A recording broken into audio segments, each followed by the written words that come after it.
Welcome back.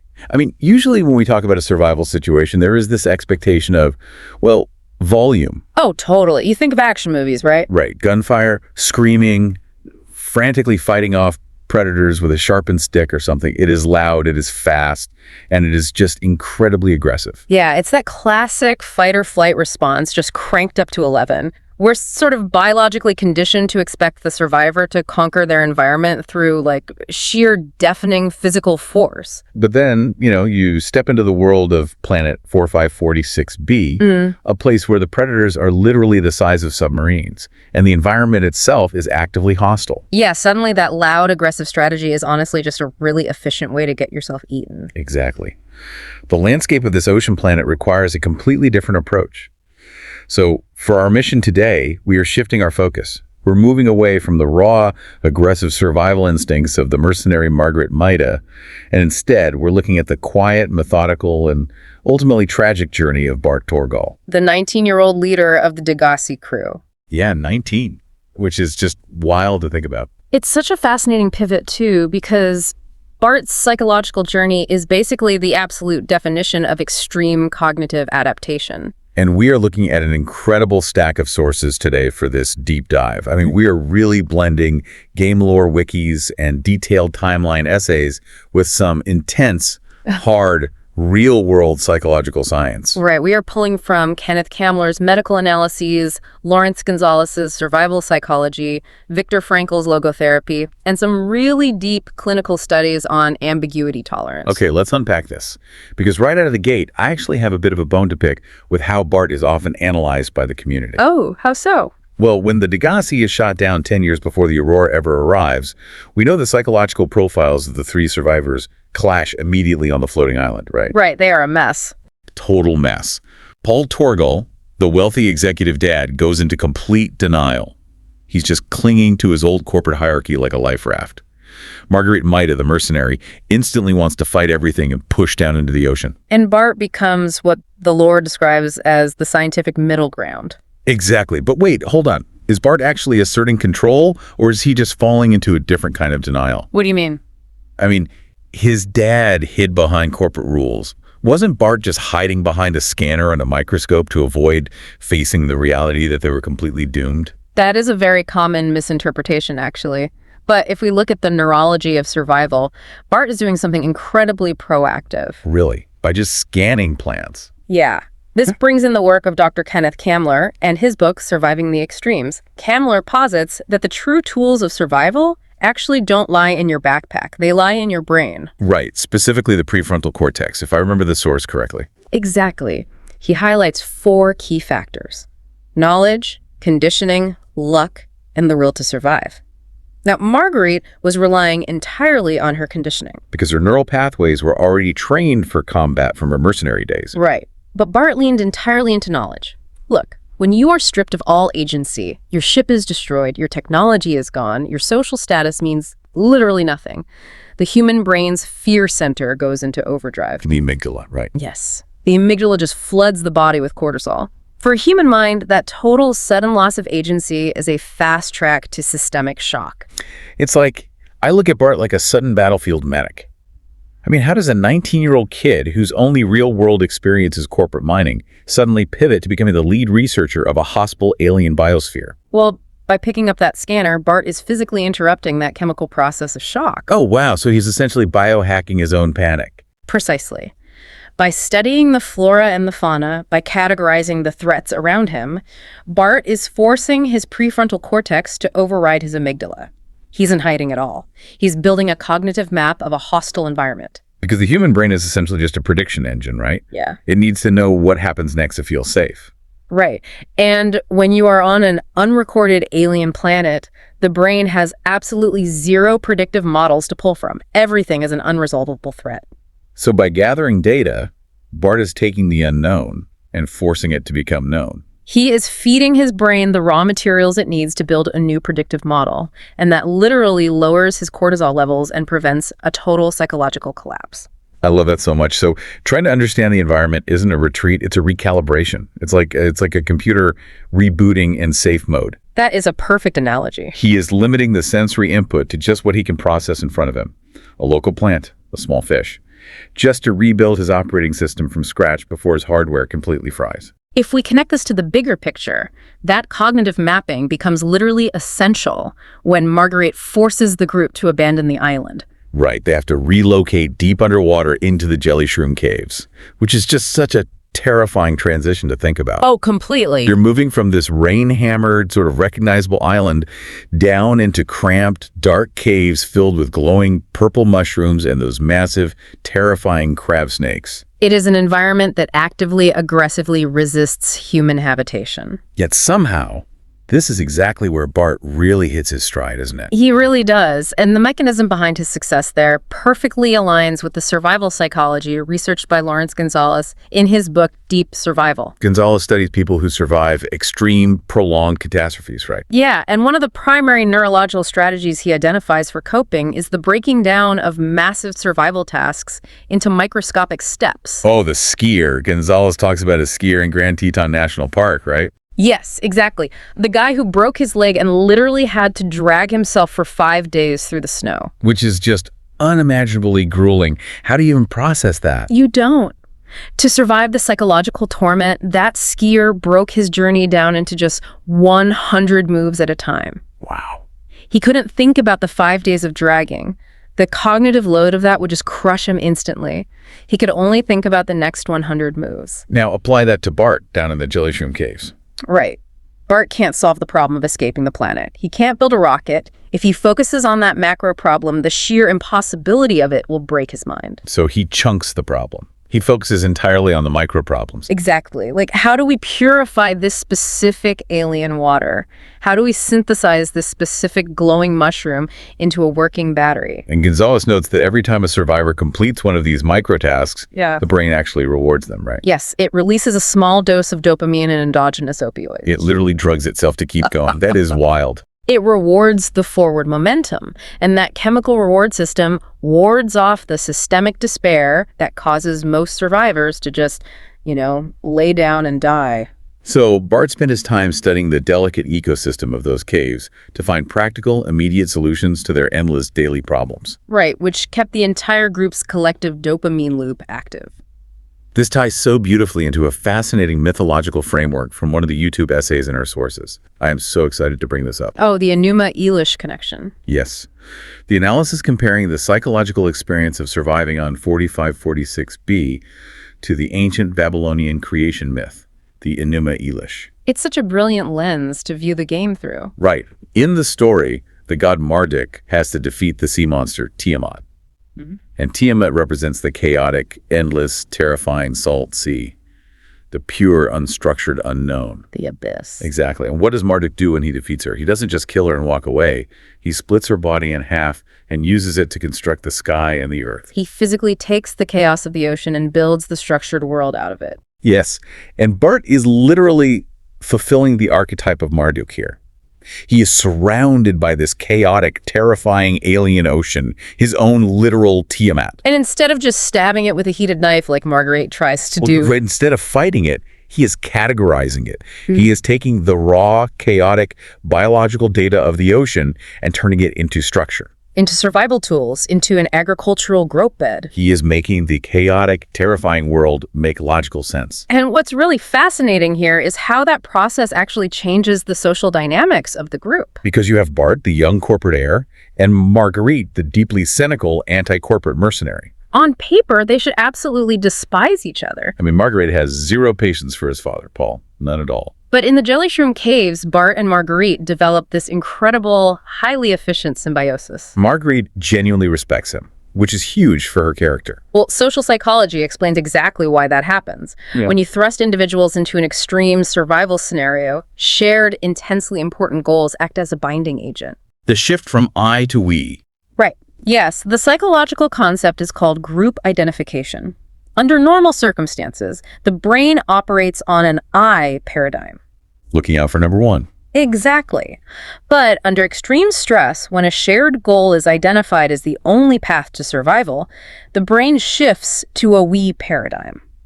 Oxytocin is released to promote bonding because the brain recognizes that isolation basically equals death. So Marguerite realizes that her physical brawn actually makes Bart's research more efficient. Right. She can go out and gather the highly dangerous specimens, and he can sit in the base and figure out how to use them to keep them both breathing. She respects his forward-thinking resourcefulness because it gives her physical actions a distinct purpose.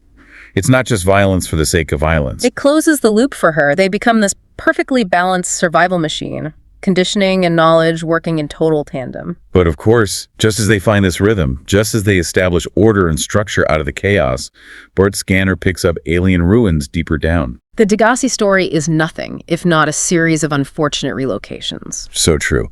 Marker forces another move, this time plunging them into the deep Grand Reef.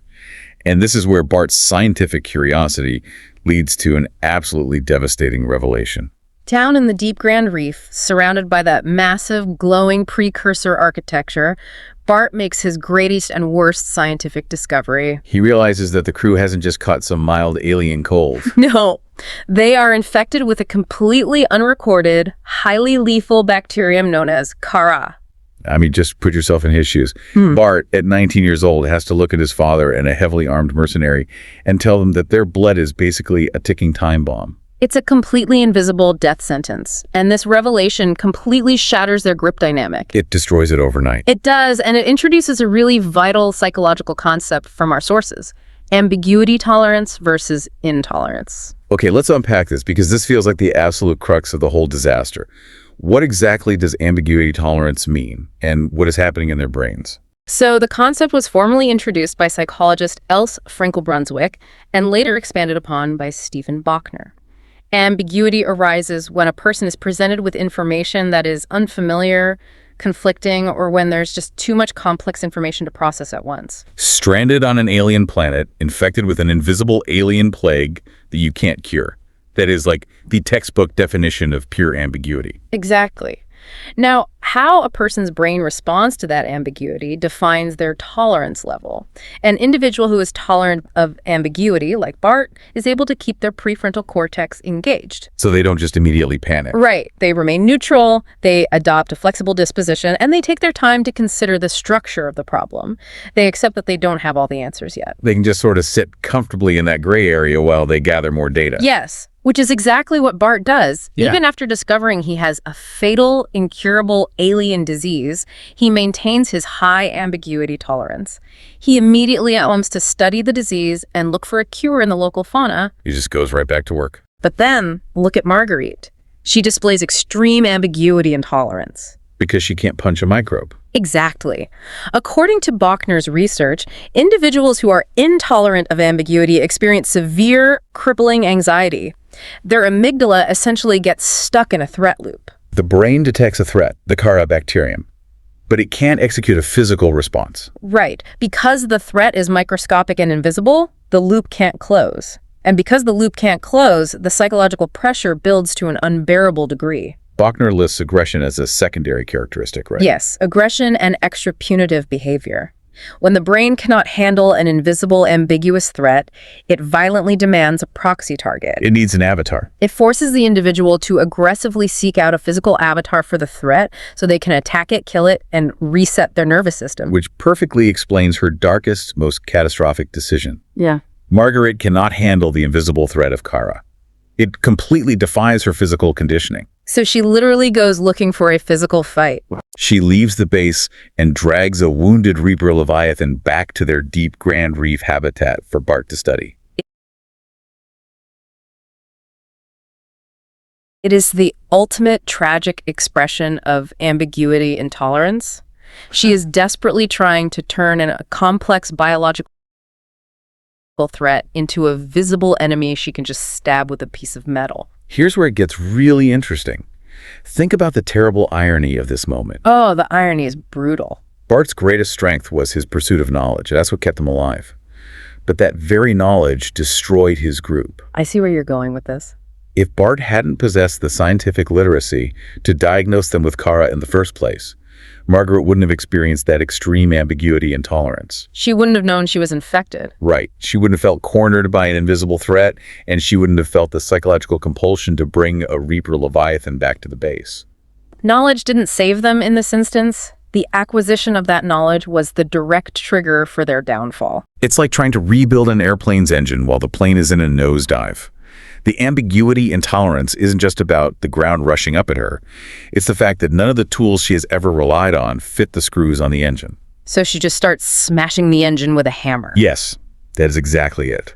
And the pursuit of truth fractured the group cohesion that was keeping them alive. The catastrophe is total. The bleeding reaper she brought back attracts a second reaper. The deep-sea habitat is ruptured. Paul flees toward a light and is likely killed by a mesmeric creature in the dark. And Margaret, completely surrendering to her need to close the threat loop, fights the reaper with a jagged piece of metal and is dragged away into the abyss. Leaving Bart completely alone.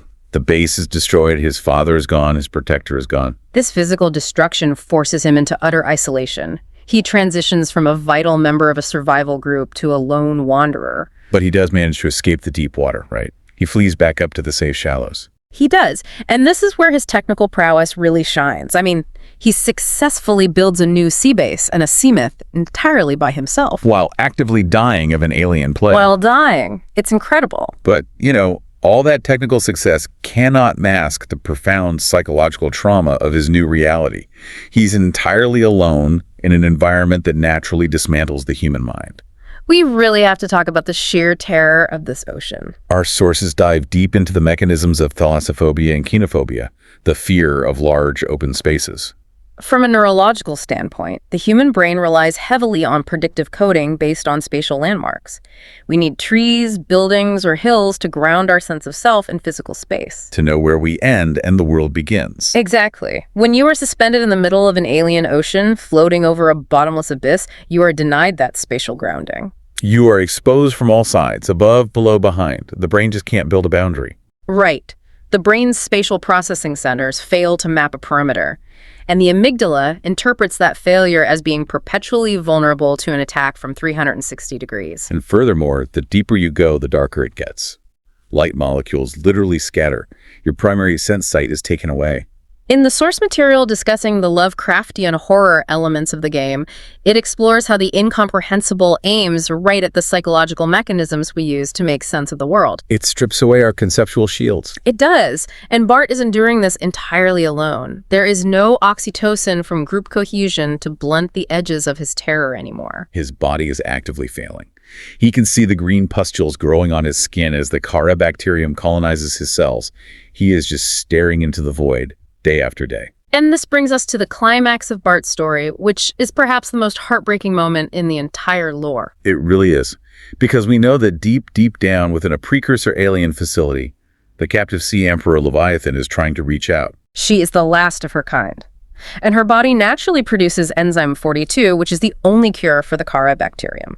She is this ancient, highly intelligent, telepathic being. The alien precursors who locked her up couldn't hear her because they were too rigidly focused on empirical data.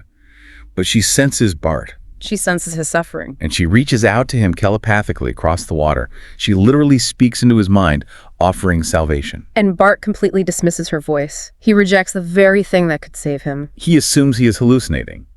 But why? I mean, why does the guy whose entire survival strategy was based on gathering new information suddenly reject the most important piece of information on the entire planet? To understand this failure, we have to look at a concept known as cognitive vulnerability. Okay, what is that? In psychological research regarding ambiguity and intolerance, specifically a study by Anderson and Schwartz in our sources, it is hypothesized that an intolerance for ambiguity, when combined with extreme isolation, serves as a cognitive vulnerability. Leading to what? Leading to severe depression and rigid hopelessness. But wait, earlier we said Bart had high ambiguity tolerance. Did it break? Yes, it did. When people are trapped in prolonged, inescapable trauma, their neural plasticity degrades. Bart's brain has been under such immense chronic stress that his high ambiguity tolerance eventually just shattered. So he couldn't handle the gray area anymore. Exactly. He became trapped in a highly rigid, concrete way of interpreting the world just to keep himself from going totally insane. So his psychological state is actively dictating his reality. Because he has accepted the absolute certainty of his death, any new information that contradicts that certainty is a threat to his remaining sanity. Precisely. The discontinuity between his rigid empirical interpretation of the universe and the sudden, inexplicable experience of telepathy is just too much for his degraded neural pathways to process. You can't compute it. The individual craves certainty above all else, even if that certainty is death. Wow. So Bart's mind is so colonized by the fear of the infection, so weighed down by the empirical data of his failing body, that he just cannot afford to believe the voice is real. To believe in a magical, telepathic voice offering a cure would require him to completely abandon his strict scientific understanding of the universe. If he accepts the telepathy and lets himself hope, and then it turns out to be fake, the disappointment would instantly kill him. So his cognitive vulnerability kicks in as a massive defense mechanism. He categorizes the Sea Emperor's voice as a hallucination, just a terrifying symptom of his neurological decay. He chooses the comfort of a known doom over the terror of an impossible salvation. He does. Did his greatest strength, his strictly empirical scientific mind, become his fatal flaw? I mean, he needed data he could measure and scan. And because he couldn't measure telepathy, he was psychologically blocked from hearing the truth. He was inches away from the cure. Inches. But his own brilliant mind built a wall he couldn't see past. This raises an important question in survival psychology. What happens in the human brain when you finally hit that wall? Right, when you know it's over. Exactly. How does a person react when they realize that science, logic, and effort can no longer save them, and that death is absolutely inevitable? I mean, most people would just completely break. Yeah. The sources mention that in extreme hopeless situations, the brain can just go soft. The parasympathetic nervous system takes over, and the person just shuts down and gives up the fight. That is precisely what Viktor Frankl studied. The author of Man's Search for Meaning. Yes. Frankl was a psychiatrist and a Holocaust survivor.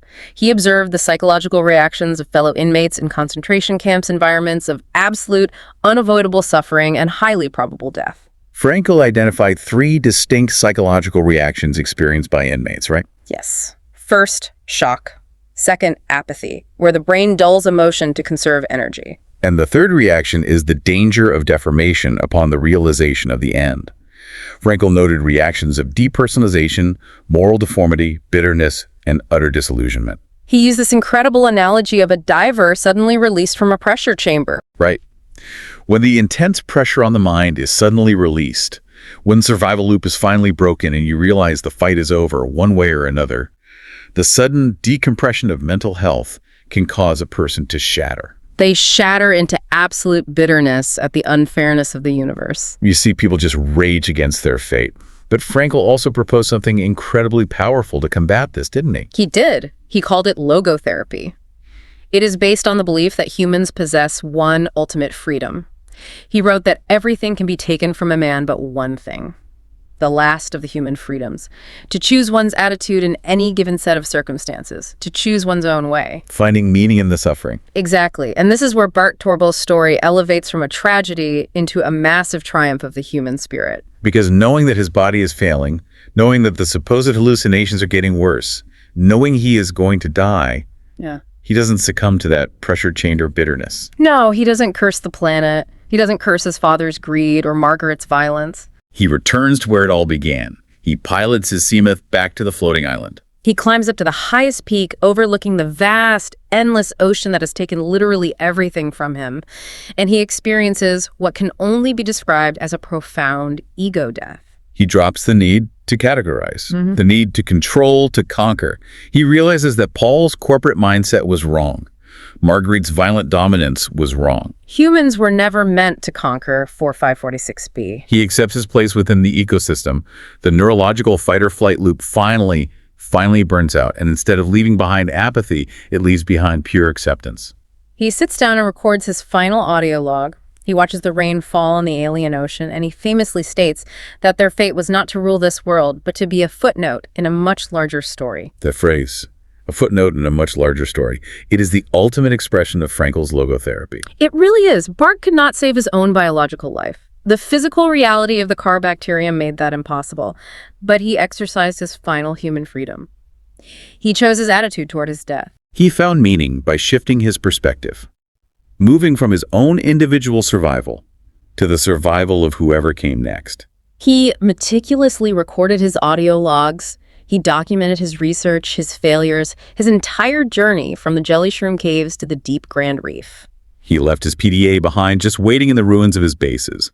He transformed his own failure, his own immense suffering, into the ultimate survival tool for the future. He ensured that his knowledge would survive the death of his physical body. As Kamler noted at the very beginning of our analysis, knowledge is the most vital tool for survival. And Bart gave the gift of knowledge to the future. He successfully bridged the gap between his own tragic end and a stranger's potential survival. It's honestly incredible. The 19-year-old kid who thought he was going to be a corporate mining executive became a philosopher of the deep. So, I want you to think about Bart's journey for a moment. When you are faced with an insurmountable challenge in your own life, a situation you absolutely cannot win in the traditional sense, where the deck is entirely stacked against you and your normal tools just fail, how do you handle it? It's a tough mirror to look into. Do you rage against the inevitable like Margaret? Do you live in denial like Paul? Or do you find a way to make your struggle, your learning, meaningful for someone else? We so often view survival in a purely biological, binary way. You either walk away breathing or you fail. But Bart Torgal proves that sometimes true survival is much larger than the individual. Sometimes true survival is about preserving your hard-won truths so that your end becomes the very foundation of someone else's beginning. And, it makes you wonder about that missed connection with the Sea Emperor. If the Sea Emperor, trapped in her containment facility for thousands of years, could reach out to Bart specifically because they shared the profound bond of being entirely trapped by their circumstances. Right.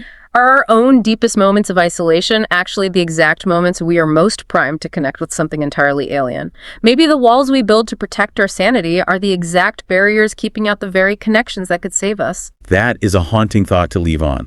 Wow. And that legacy of knowledge and those broken barriers are exactly where we are heading next. I can't wait. In our next deep dive, we will be moving from the ghosts of the past into the present. We are going to look at the psychology of Riley Robinson, the non-essential systems chief who crashes in Lifepod 5, finds Bart's quiet footnote, and uses it to turn a tragedy into a triumphant survival epic. It's going to be an incredible shift in tone. Because remember, you might expect a survival story to be loud, but sometimes the most powerful weapon you have against the darkness is the quiet decision to simply understand it. See you next time on The Deep Dive.